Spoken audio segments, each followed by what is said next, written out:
रात का अंधेरा आया और सब लोग ख्वाब गफलत में बेहोश हो गए। जब सोने लगे तो शाह गस्सान जबला इब्न हम अपने 500 साथियों के साथ रात के अंधेरे का फायदा उठाकर भाग गया और वो गस्सान पहुंच गया।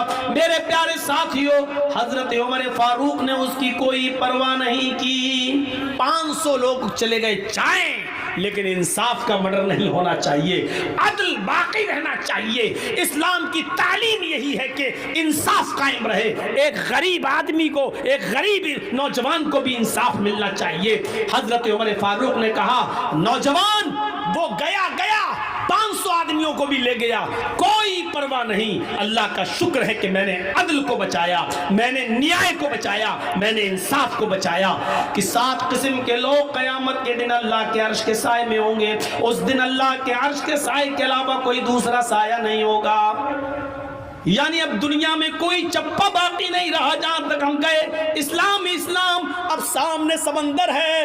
आय अल्लाह, ये हमारे साथ 1500 नौजवान हैं जो घोड़े पे बैठे हुए हैं, ये सब इस्लाम का झंडा लहराना चाहते हैं। मैंने दाएं बाएं और पीछे तो इस्लाम लहरा दिया है, तेरे नबी का झंडा फहरा दिया है, लेकिन आगे समंदर है। आय अल्लाह, अब मैं क्या करूं? उसने समंदर के पास अपनी तलवारों को गाड़ा, समंदर के पानी से वुजू बनाया और वहीं पर नमाज पढ़ दी। नमाज अदा करने के बाद कहने लगा वो नौजवान उक़बा इब्न नाफ़े, आय अल्लाह, अगर मैं इस समंदर के बारे में जान जाऊं कि इस समंदर को पार करने के बाद भी तेरी कोई मखलूक रहती है, इस समंदर को क्रॉस करने के बाद कोई तेरी बस्ती आबाद है जहां तेरे बंदे रहते हैं, तो आय अल्लाह, अगर मुझे इस बात का इल्म हो जाए तो कसम है तेरे इज्जत व जलाल की, मैं अपने घोड़ों को समंदरों में डाल दूंगा और समंदर से तैरते तैरते उस बस्ती तक पहुंचने की कोशिश करूंगा और उस वक्त तक चैन के साथ नहीं सोऊंगा जब तक कि उस बस्ती में भी तेरे नबी जनाबे मोहम्मद रसूलुल्लाह का परचम न लहरा दूं। उक़बा इब्न नाफ़े के अंदर ये कौन सा जज्बा था? इबादत का जज्बा। ये कौन सी इबादत थी? ये कौन सी रियादत थी? मेरे भाइयों, ऐसे ही इबादत करने वाले और हर वक्त नमाज की तरफ, हर वक्त इबादत की तरफ, अल्लाह की इबादत की तरफ जिनका दिमाग लगा हुआ है और जो इबादत में लगे हुए, ये लोग अल्लाह के अर्श के साए में होंगे। इलाके अल्हम्दुलिल्लाह जगह ले ली। नक्शा भी इस्लामाबाद में गया, B17 की एक मस्जिद देखी मैंने, बहुत खूबसूरत मस्जिद है।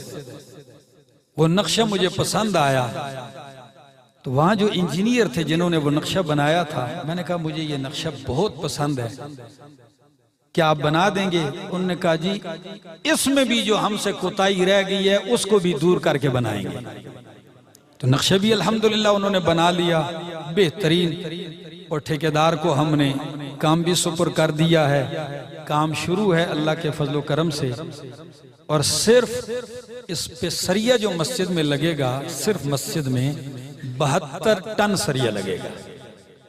ये बड़ी मस्जिद है, बेसमेंट और 2 मंजिल, ये खूबसूरत और आलीशान मस्जिद है। ये ख्वाब है, अल्लाह उसे पूरा करेगा। बंदा नियत कर ले, अल्लाह लोग भी पैदा करता है और लोगों के मालों का हिस्सा भी अल्लाह उसमें डालते हैं, तो उस पे काम जारी है। तो जो लोग सुनते हैं मेरी आवाज पहुंच रही है, अल्लाह ने उनको ताकत, तौफीक और हिम्मत दी है, तो उनको चाहिए कि इसमें भरपूर हिस्सा डालें और शराकत करें, और हम भी अल्लाह अकबर और अल्लाह की तौहीद की सदा से गूंजता रहेगा। तो अल्लाह आप सबको हिम्मत दे, ताकत दे।